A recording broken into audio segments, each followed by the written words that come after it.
nanti 2025-2026 akan resesi mengerikan gitu ya. Ke prediksi, aku nggak menggunakan kata ramalan, lebih ke prediksi. Karena apa? Ujung-ujungnya saya memprogram dia dengan prasangka-prasangka.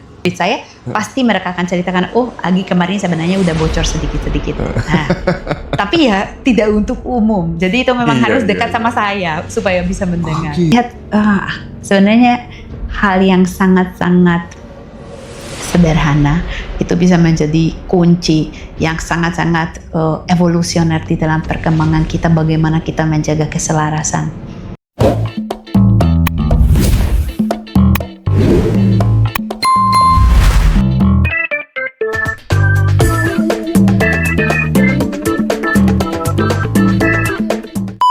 Nah, kalau kita lihat misalnya peramal-peramal besar di sejarah ini, misalnya kayak Nostradamus, pasti dia akan bekerja secara sistematis tapi juga tertutup. Tidak keluar-keluar kan? Iya. Intelijen gaya baru gitu ya.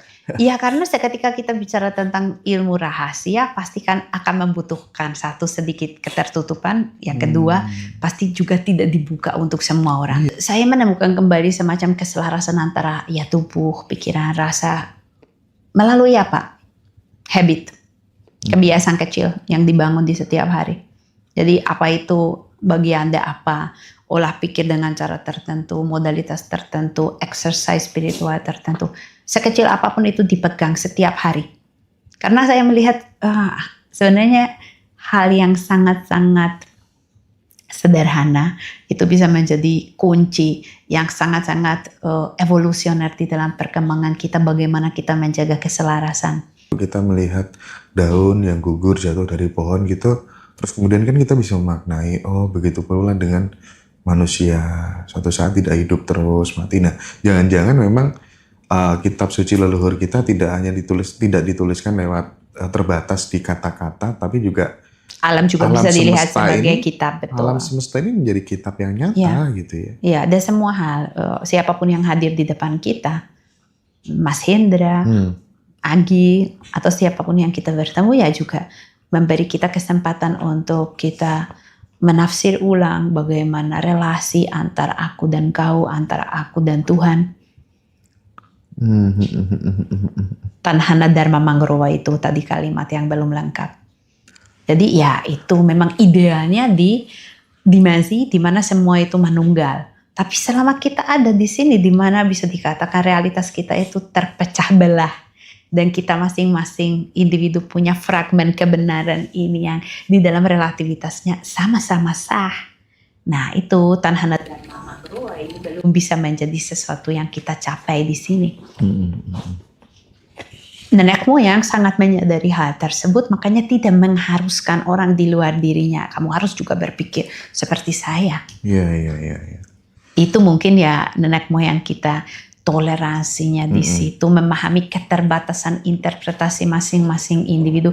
Makanya kalau nanti dibuat sebuah kitab, itu pasti semua orang akan menginterpretasi secara lisan, secara verbal, secara linguistik, sesuai dengan tingkat pemahamannya dirinya. Iya. Beda dengan simbol. Seketika kita berbicara tentang interpretasi simbol, semuanya sah. Misalnya kan kita bicara tentang cincin nikah ya, lingkaran emas yang dipakai di jari manis. Bagaimana seseorang melihat? Mungkin seseorang dari kebudayaan yang berbeda melihat, oh itu sekedar perhiasan. Ada yang melihat sebagai simbol kesetiaan. Iya. Ada yang melihat sebagai simbol janjian dan lain sebagainya. Interpretasinya semua sah. Bisa dikatakan secara interpretasi tidak ada yang nanti lebih mutlak atau lebih unggul, semuanya ya sama, setara. Jadi mungkin di situ ya nenek moyang kita sudah menyadari bahwa kitab itu mudah ditafsir semau dan sesuai kemampuan yang melakukan interpretasi. Makanya lebih baik menciptakan simbol yang selalu akan menjaga yaitu sifat multitafsirnya. Tapi mungkin kitab suci tertingginya kayaknya ya kesadaran itu sendiri lah ya, mungkin ya. Dan teman-teman yang live TikTok di Ngaji Roso dan di Ngaji Jawa mungkin bisa interaksi langsung dengan Mbak Agi kali ya. Saya berikan satu segmen gitu, bisa tanya tentang apa yang ingin disampaikan oleh teman-teman langsung kepada Mbak Agi, mumpung ada kesempatan setelah beliau lama bertapa gitu kira-kira ya. Kan pasti akan banyak hal baru nanti yang bisa disampaikan dan itu akan mengena secara vibrasi begitu. Silahkan teman-teman nanti boleh tanya bebas ya tentang ramalan masa depan, artis yang akan meninggal. Jangan ya. beramal-ramal ya. Nama TikToknya beliau apa? Saya tidak main TikTok ya. Tidak main TikTok dia. Gak suka main-main Mbak gitu ya teman-teman ya. Suka main tapi main tertata. Tapi memang bener loh, obrolan seperti ini menjadi sangat penting banget gitu. Karena bangsa lain itu kan sangat bangga ya terhadap leluhur-leluhurnya sebagai, itu dijadikan sebagai sumber kebanggaan gitu loh. Iya. Di kita itu kebalikan gitu Mbak. Ya ini kaburnya jati diri. Nah. Ya. Jadi kita selalu merasa bahwa itu kurang. Padahal kalau kita misalnya berkunjung ke bangsa-bangsa Eropa, budaya tradisionalnya udah memang benar-benar luntur, bisa dikatakan hanya berada di museum. Atau di skansen ya. Nah, kalau Indonesia di situ kekayaan yang luar biasa. Dari sekian banyak suku, agama, ras, dan lain sebagainya. Itu masih ada keanekaragaman tradisi yang hidup di kalangan masyarakat sendiri. Sebagai orang Eropa yang datang ke sini jadi, wah ini luar biasa. Tapi ke orang sini justru merasa itu tidak. Nah, itu tuh tamparan tidak mapan, ya. Tidak sesuai. Sering sekali dianggap itu sesuatu yang terlalu terbelakang, primitif, primordial, padahal luar biasa. Yeah. Karena kalau kita memeriksa kearifan lokal nenek moyang itu sebenarnya ternyata juga secara sains itu terbukti benar ya. Jadi jangan kita nyepelahkan ya pengamatan nenek moyang yang mereka kumpulkan selama mungkin puluhan generasi. Tapi dirimu melihat orang-orang yang suka ngeramal tuh gimana sih? Tapi sebelum itu ya. Itu gimana sih prediksinya Mbak Agi kira-kira Indonesia tuh 2027 dalam perspektif astrologi, itu pertanyaannya gitu. Nah aku merangkai pertanyaannya gitu karena kan akhir-akhir ini kan banyak ya yang ngeramal, misalnya kayak pendeta siapa Daud Tony gitu ya, dan ramalannya banyak yang terbukti loh. Nanti 2025-2026 akan resesi mengerikan gitu ya. Ekonomi baru mulai tertata tuh di 2027 itu kalau mau jual properti. Di situ harga emas akan gila-gilaan. Nah ini yang ini ramalannya Daud Tony ya teman-teman. Ini ramalannya Mbak Agi ya. Ini ramalan atau interpretasi terhadap zaman. Maybe ya. Karena sebenarnya kita kan kalau lirik secara global memang di mana-mana properti harganya naik, emas naik terus. Jadi ya ini tidak lepas dari kondisi. Jadi jangan lihat seolah-olah Indonesia itu semacam kayak kedaulatan sendiri. Ya pasti, tapi kan secara geopolitik dan secara global ya tidak bisa berdiri sendiri, pasti ada pengaruh dari luar yang sama. Dan harga-harga properti di mana-mana mulai ramalan yang terbaru lagi tuh kalau teman-teman mau kaya 10 tahun yang akan datang gitu ya, beli perak sekarang gitu katanya gitu. Nah, tapi gini, ngomong-ngomong soal peramal-peramal itu ya. Kita tahu lah ya nama sebesar Hatgume, nama sebesar nama yang saya sebutkan ya, orang yang dianggap sebagai sering dikasih clue terhadap masa depan tuh juga mulai banyak loh yang meragukan. Jangan-jangan itu sengaja kemudian di-create oleh pemerintah juga ya untuk kepentingan-kepentingan tertentu gitu. Artinya mereka udah disiapkan kan. Oke, saya membuka kemungkinan bahwa ada orang yang punya kelebihan-kelebihan tertentu.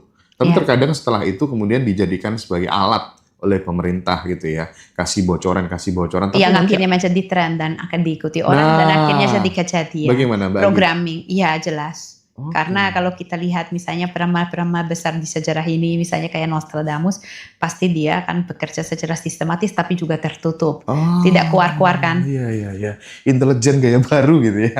Iya, karena seketika kita bicara tentang ilmu rahasia, pasti kan akan membutuhkan satu sedikit ketertutupan. Yang kedua, pasti juga tidak dibuka untuk semua orang. Iya, jadi influence-nya pemerintah kan. Ya, tidak mesti pemerintah, juga bisa orang yang tidak seiring dengan maunya pemerintah itu juga bisa. Benar. Jadi ya di situ lagi kan wah ternyata terbukti benar. Ya pasti kan kita akan lihat dari Iya, benar iya. apa yang terbukti. Tapi Kalau nggak mungkin bener diabaikan aja ya. yes. Ya Jadi namanya ada juga cherry prediksi picking ya. gitu ya. Cherry picking dari prediksi dan interpretasi. Oke. Justru saya merasa itu tidak hanya secara kolektif kayak kita bicara apa, tapi secara individual, jadi antar klien. Saya tidak begitu fan ke prediksi. Aku nggak menggunakan kata ramalan, lebih ke prediksi. Karena apa? Ujung-ujungnya saya memprogram dia dengan prasangka-prasangka. Enggak. 2027 akan gimana? Ya saya tidak ingin seperti ini. Gini, jadi kalau misalnya nanti mewawancarai kalangan murid saya, pasti mereka akan ceritakan, oh Agi kemarin sebenarnya udah bocor sedikit-sedikit. Nah, tapi ya tidak untuk umum. Jadi itu memang Iya, harus iya, dekat iya. sama saya supaya bisa Oh mendengar. gitu ya. Ya Oke ini eksklusivitas itu tetap harus ada dong. Sombonglah dikit. Sombonglah dikit gitu ya. Biar Iya. nggak cepet mati gitu ya. Bukan biar tidak dihujat banyak orang. Bagaimana dari akun Chandra, bagaimana cara mengolah rasa dan kesadaran, dan itu juga terhubung juga dengan energi dan semesta. Wah, ini pertanyaan yang sangat bagus dan relate dengan kemarin kita kan jeda ya.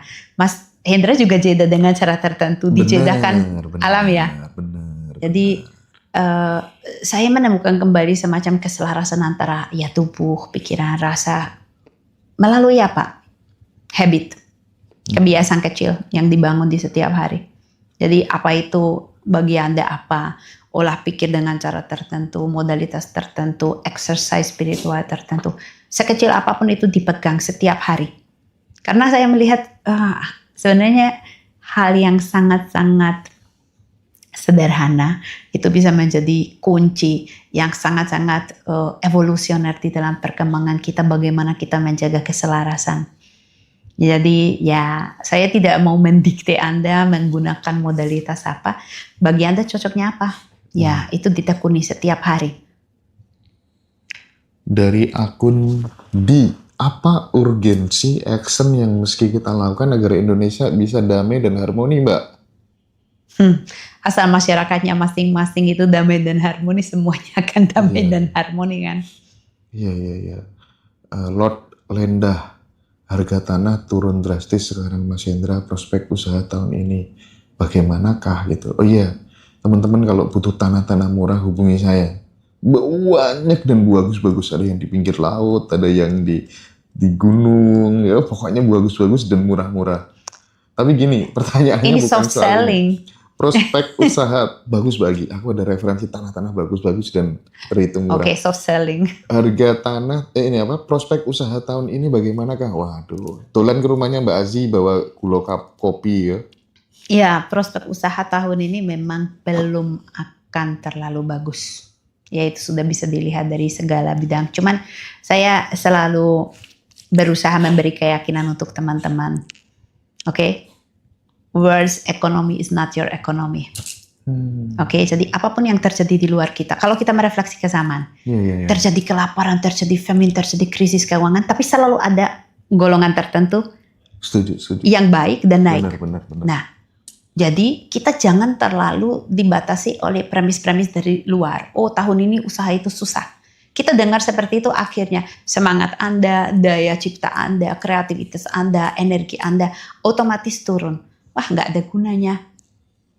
Aku berupaya dan berusaha karena kemungkinannya hanya segini. Padahal kita lihat di setiap era, di setiap masa seketika ada ketidakstabilan ekonomi, ada golongan yang turun dan ada golongan yang naik. Iya. Nah, jadi bagaimana keyakinan Anda bahwa Tuhan itu juga punya hitungan ekonomi tertentu? Tuhan punya kalkulator sendiri ya. Ya, itu kita kan sudah mempelajari di era COVID kemarin. Seketika semua orang berhenti dan tidak melakukan apa-apa, ya ada satu golongan yang melihat kesempatan. Dan akhirnya mereka justru, mohon maaf, ya rezekinya lancar. Saat mungkin orang lain sedang kesulitan untuk bertahan hidup. Itu kan kaitannya sama tabungan karma juga kali ya. Saya yakin ya, mungkin ada hubungannya dengan tabungan karma juga. Tapi ya bagaimana kita mindsettingnya di keseharian, bagaimana kita melihat peluang. Jarang sekali kita diajarkan untuk melihat sebuah peristiwa sebagai kesempatan. Jadi bukan masalah, tapi bagaimana saya akan merespon ke masalah tersebut. Masalah ini saya tidak bisa kontrol. Artinya world economy kita tidak bisa kontrol. Apa yang terjadi di tingkat ekonomi global, itu kita tidak bisa kontrol. Apa yang saya bisa kontrol? Ya respon saya secara pribadi. Agi akan berstrategi sebagaimana di keadaan seperti ini. Nah terus kalau misalnya ini kan sekarang memang lagi negara kayaknya nggak baik-baik saja kan Mbak.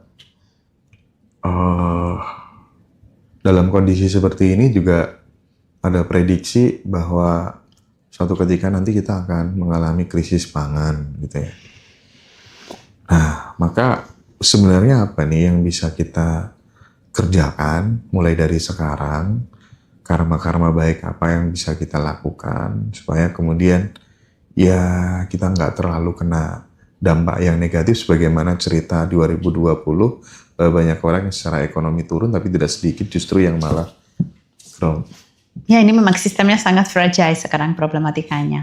Jadi kita yang mungkin berada di masyarakat yang kebanyakan sudah tidak punya lahan sendiri untuk mengelola sendiri ya.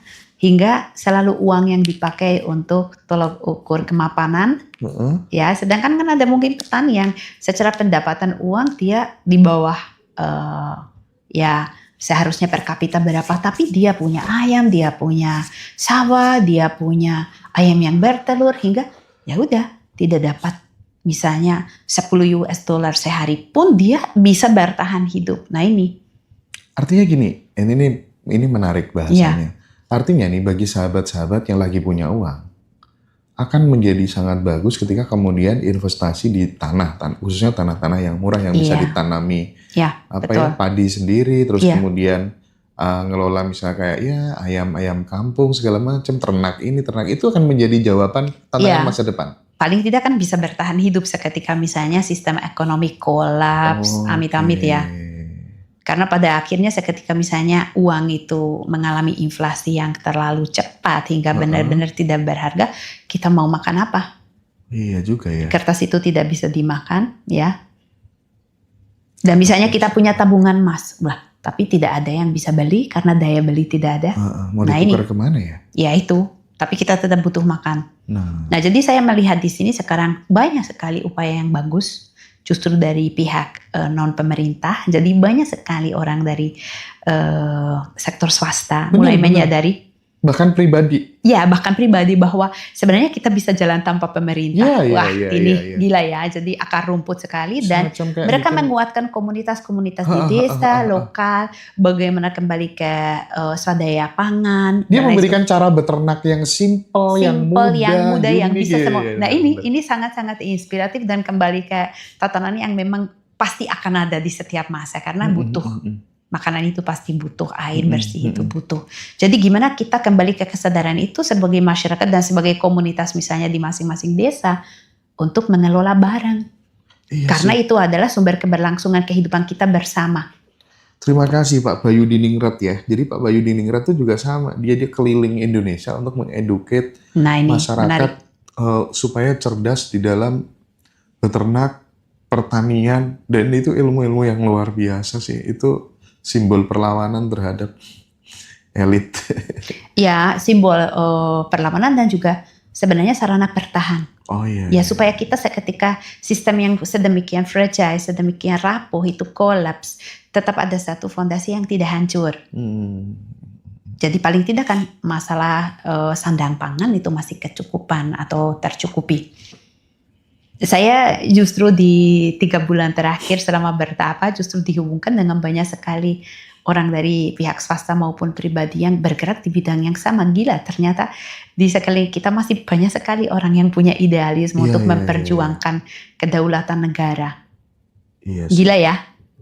Memang momen atau di fase seperti ini tuh yang paling susah adalah menemukan orang-orang yang masih punya idealisme sih. Prinsip yang menurutku bargaining yang harus dipertahankan sih ya. Ya, dan ada spirit kolektivitas bahwa oke, aku punya modalitas ini, saya bisa mengajarkan, saya tak share karena itu akan sangat-sangat bermanfaat. Tidak hanya untuk keberlangsungan orang lain, tapi kita juga bisa meyakini bahwa saya juga demikian akan dijamin keberlangsungan kehidupannya. Ilmu kan memang sifatnya mengalir. Iya. Oke, jadi Jadi itu, mungkin ini cara yang baik ya memang untuk kita kembali ke basic ya. nandur opo-opo dewe, ya, mari ngono ternak. Jadi nanti kita nggak tergantung sama sistem ekonomi yang diciptakan oleh mereka. Terlebih ketika terjadi sebuah chaos gitu ya. Kayaknya itu menjadi opsi yang cukup realistis, urgent untuk biar kita bisa bertahan apapun yang terjadi nanti gitu ya di kalangan atas. Tapi yang di kampung kita udah punya sumber makanan sendiri ya. Barangkali kita bisa gotong royong juga, saling bertukar dengan tetangga-tetangga. Terus kemudian ya ternak ayam lah. Nah ini jadi premis bahwa harus investasi emas ini juga kan sebenarnya kan cukup menggirau, apa yang menggoda. Tapi ternyata kalau kita lihat di sejarah Revolusi Prancis, habis itu 1790-an itu kelaparan itu begitu intens hingga untuk beli tikus mati aja pakai keping emas.